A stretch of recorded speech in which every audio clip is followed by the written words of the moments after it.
Fala pessoal, sejam bem-vindos a mais uma aula. Nessa aula eu quero passar para vocês um circuito gerador de clock com baixo ciclo ativo. Bom, para a gente se situar no que eu acabei de falar, vamos imaginar o seguinte: ciclo ativo é o quê?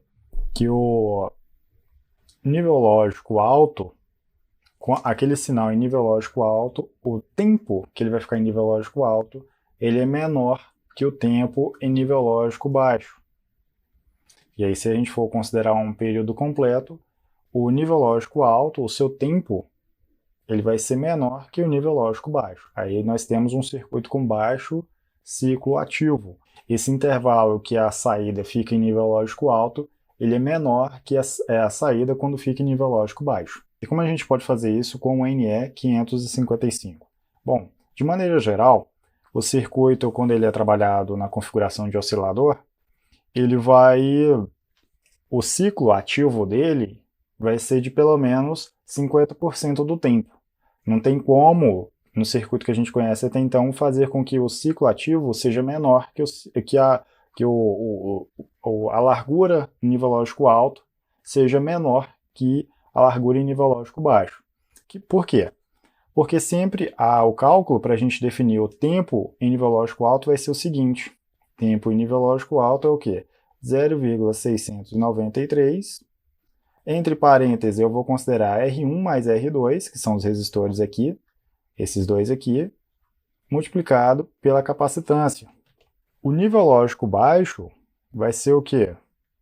0,693, e eu vou considerar apenas o resistor R2, multiplicado pela capacitância. Então, pela fórmula, a gente já percebe que não tem como o nível lógico alto ter um tempo menor que o nível lógico baixo. Porque o ciclo de alta, por assim dizer, o tempo em nível lógico alto, ele percorre o seguinte caminho: R1, R2 e o capacitor C2. Agora, o ciclo de descarga é apenas o capacitor e o resistor R2. Eu ignoro o resistor R1, o caminho é o contrário, aqui pelo terminal de descarga do NE 555. Agora, se eu oferecer um caminho alternativo para ele carregar, já fica melhor. Que aí eu venho aqui, ó. Por isso que eu coloco esse diodo aqui. Aí eu crio dois caminhos, um caminho para carga, aí R1, diodo, capacitor. Depois para descarregar é o mesmo processo, C2, R2. E descarrega aqui pelo terminal 7 do NE 555. Dessa forma, eu consigo controlar o ciclo ativo, o nível lógico, o tempo que ele vai ficar em nível lógico alto. E, consequentemente, eu consigo controlar, como se diz, que ele vai ficar um tempo menor em nível lógico alto em relação ao nível lógico baixo. Então, vamos fazer a simulação do jeito que está aqui por enquanto. Vamos observar aqui a saída.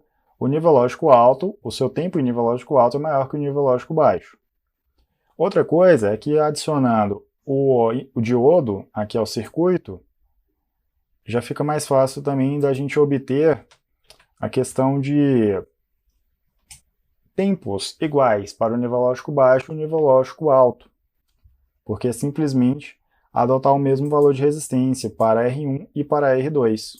Quando eu não tenho a adição desse diodo aqui ao circuito, o trabalho, o processo para eu obter tempos iguais tem que ser com base naquelas fórmulas que eu apresentei para você, que aí você vai ter que coordenar esses componentes. Aí tem uma relação de, por exemplo, R1, se eu não me engano, vai ter que ser pelo menos 10 vezes maior que R2. Aqui não, eu trabalho com o mesmo valor de resistência para os dois componentes e eu obtenho o mesmo intervalo de tempo. Aqui, adicionei o diodo, vou fazer a simulação novamente. Aqui, trabalhando, depois de um tempinho aqui, eu vou ver que o tempo em nível lógico alto é o mesmo que o tempo em nível lógico baixo. Agora eu consigo controlar, com a adição desse diodo aqui, eu consigo controlar o tempo em nível lógico alto, independente do tempo em nível lógico baixo.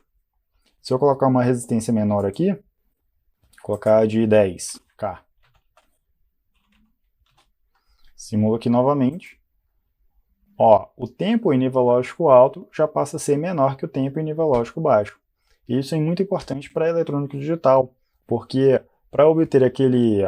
Porque, por exemplo, os circuitos síncronos, flip-flops, Eles são ativos por borda ou ativos por nível lógico. Mas agora imagine que eu preciso fazer com que eles sejam ativos por nível lógico, por borda.